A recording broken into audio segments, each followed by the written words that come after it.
पतिव्रत योग की सिद्धि और साधिका। गत अंक में मेरे लघु लेख पर बहुत से महानुभाव की दृष्टि पड़ी होगी। यह भी उसी से संबंधित है। इसमें मैंने यह विचारने का प्रयत्न किया है कि पतिव्रत योग की सिद्धि और साधिका की योग्यता कम से कम क्या होनी चाहिए।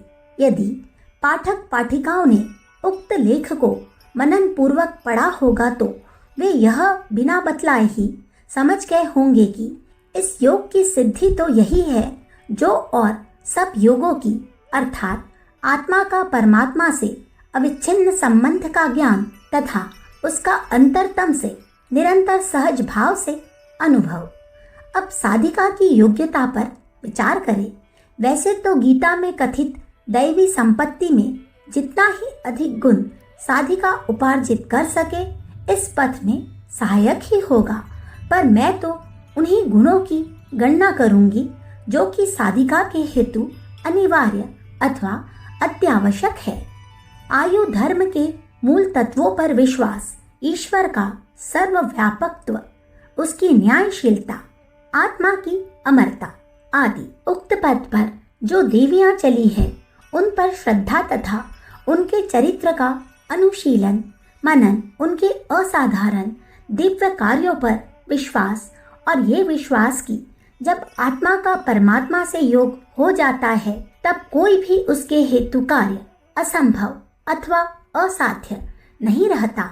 इस पद के महत्व को समझाना तथा इसके हेतु बड़े से बड़ा स्वार्थ त्याग करने को सर्वदा प्रस्तुत रहना, पति को ईश्वर की प्रतिमूर्ति मानकर श्रद्धा रखना, उसके कुविचारों को हटाने का तन मन से पूर्ण प्रयत्न करना, पर श्रद्धा तथा इस भावनाओं को न्यून न होने देना, विवाह काल की प्रतिज्ञाओं को जानना, उन पर मनन तथा उनकी पूर्ति का पूर्ण प्रयत्न करना।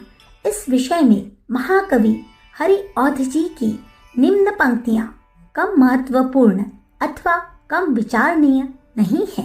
भरी बात में हो बड़ी ही मिठाई, लगी किंतु होवे कलेजे में काई। अगर स्वार्थ बू प्यार में हो समाई, दुई की झलक हो द्रुंगो रंग लाई।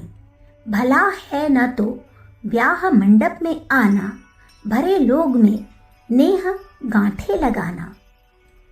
अखंड ज्योति, नवंबर सन 1945, पृष्ठ संख्या 22। हमारे YouTube चैनल विचार क्रांति दूत अखंड ज्योति पत्रिका को सब्सक्राइब करें एवं अगली वीडियोस प्राप्त करने के लिए बेल आइकन दबाएं। धन्यवाद।